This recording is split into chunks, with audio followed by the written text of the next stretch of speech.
अपने पसंदीदा शो के फुल एपिसोड देखने के लिए अभी डाउनलोड करें दंगल प्ले ऐप।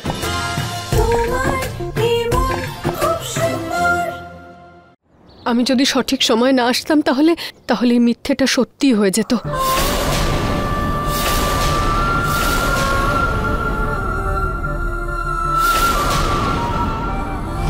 এই বাড়িতে আমায় কারুর প্রয়োজন নেই।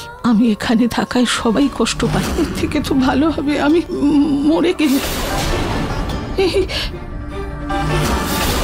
এই মাঞ্জাটায় আমারই হাত লেগেছে, তার মানে ভাগ্যেরও এইটাই ইশারা যে আমার বেঁচে থাকার কোনো অধিকার নেই। মরে যাওয়া উচিত, মরে যাওয়া উচিত। না সরো, আমি মরে যেতে দাও, মরে যেতে দাও আমার। আমার কর্মের এটাই শাস্তি। আমি কারুর ক্ষমার যোগ্য নই। আমার মরে যাওয়াই উচিত। আমার বেঁচে থাকার কোনো অধিকার নেই। আমি বাঁচতে চাই না। না না না না মা, না না মা, আপনার কিছু হয়ে গেলে আমরা কেউ এই বাড়িতে বাঁচতে পারবো না মা। গাছের শিকড় ছিঁড়ে গেলে পুরো গাছটাই নষ্ট হয়ে যায় মা। আর আপনি আমাদের কাছে সেই শিকড়ের সমান। আপনার কিচ্ছু হতে পারে না। আর আপনি নিজের ভুল বুঝতে পেরেছেন, আমার কাছে এটাই অনেক। আমি আর কিচ্ছু চাই না মা। আর আমি আপনাকে কথা দিচ্ছি যে আজকে আমি আমাদের পরিবারকে এক করবই। আমার শুধু আপনার সঙ্গ চাই মা। আপনি আমাকে সঙ্গ দেবেন তো? মা তো এই প্ল্যানটা করতেই চাননি। উনি তো শুধু আমার কথায় হ্যাঁ করেছেন। আমি আপনাদের সবার কাছে হাত জোর করে বলছি, প্লিজ আজকে উৎসবের দিনে মাকে ক্ষমা করে দিন প্লিজ। যদি তোমাদের মনে হয় এই সব কিছু আমি করেছি, আমি এই বাড়ি ছেড়ে চলে যাচ্ছি চিরকালের মতো।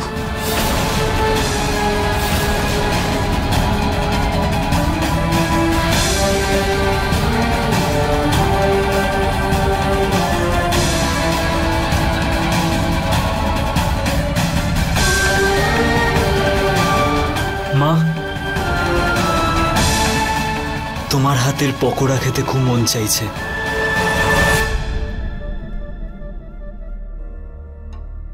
খাওয়াবে না আমাকে তুমি?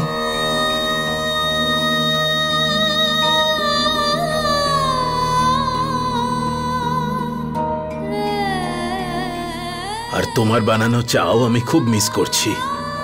এক কাপ পাবো নাকি? কতদিন ধরে আমি কাউকে কোনো কথা শোনাইনি। কতটা বোর হয়ে গেছি জানো তুমি সেটা? আর আমাকেও অনেকদিন কেউ বকেনি, আমিও বোর হয়ে গেছি।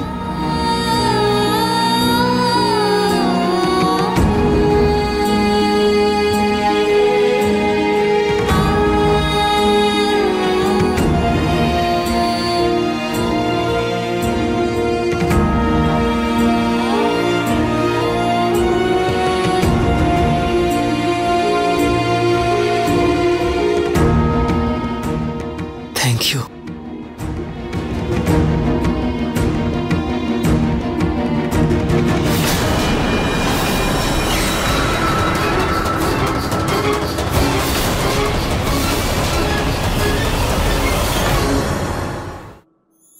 প্রণাম নেবেন।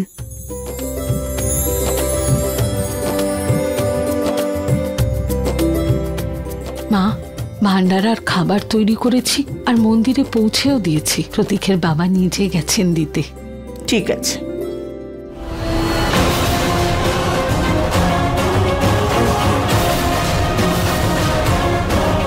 রুচি, তরকারি শেষ হয়ে গেছে, আমি বাইরে থেকে আনছি।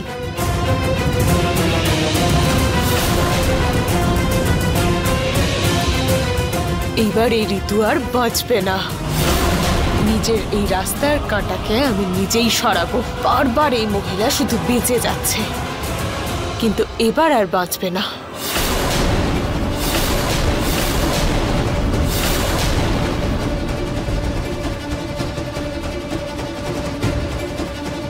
রুচিতা, হালুয়া শেষ হয়ে গেছে।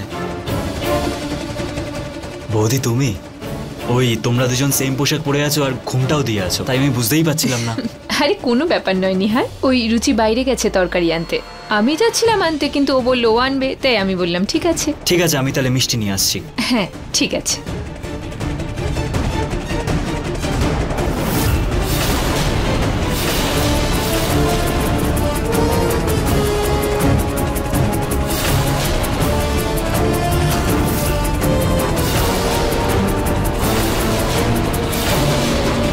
নিহার বাবা, একটু শোন না।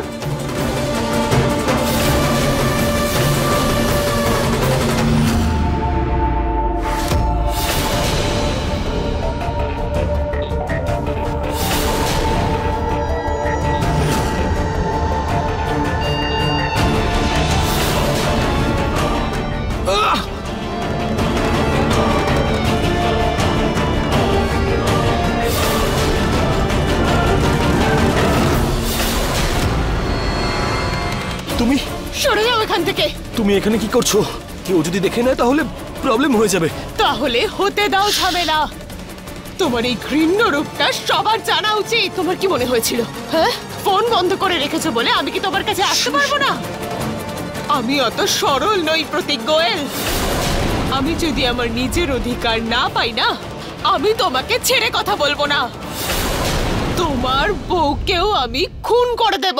না না না না, ওর জন্যই তো তুমি নিজের ছেলেকে মেনে নিতে অস্বীকার করছো, তাই না? প্লিজ প্লিজ প্লিজ দেখো, আমি হাত জোড় করছি, প্লিজ। যদি কেউ তোমাকে দেখে নেয় তাহলে আমার পুরো পরিবারটা ভেঙে যাবে। ঋতু আমাকে ছেড়ে চলে যাবে। তুমি যদি আমাদের ছেলের সম্পূর্ণ দায়িত্ব না নাও, তাহলে আমি তোমার বউকে এই পৃথিবী থেকে সরিয়ে দেব। না না না প্লিজ, এরকম বলো না। তুমি ঋতুকে কিচ্ছু করো না। আর তুমি যাকে মারতে চাইছিলে সে তো ঋতু ছিলও না, ও তো নিহারের স্ত্রী। প্লিজ দেখো, এরকম করো না তুমি।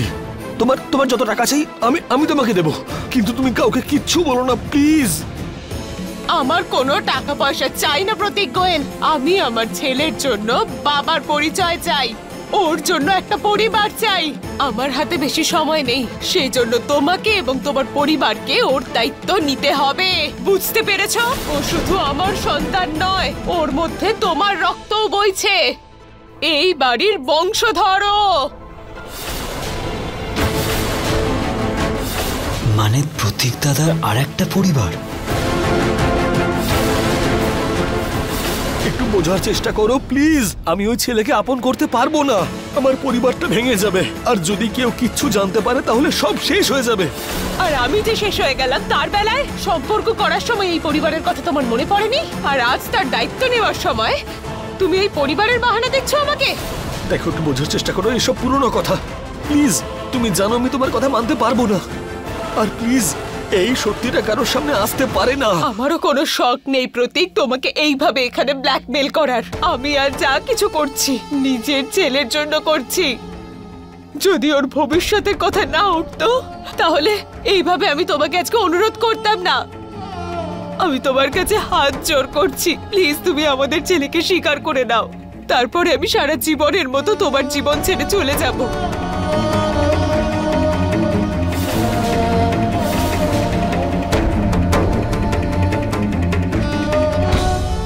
এই নাও, এটা একটা হীরের আংটি।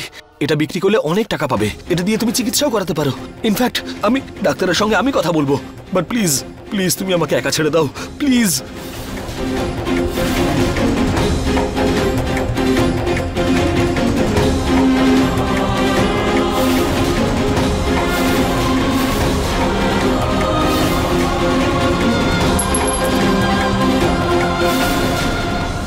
আমার কোনো আংটি, কোনো টাকা চাই না।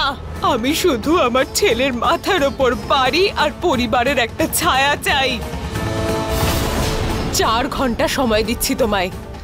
যদি তুমি আমার ছেলেকে নিজের ছেলে হিসেবে স্বীকার না করো না, তখন আমি তোমাকে এক্সপোজ করে দেব। এবার সিদ্ধান্তটা তোমাকে নিতে হবে। মনে রেখো, 4 ঘন্টা।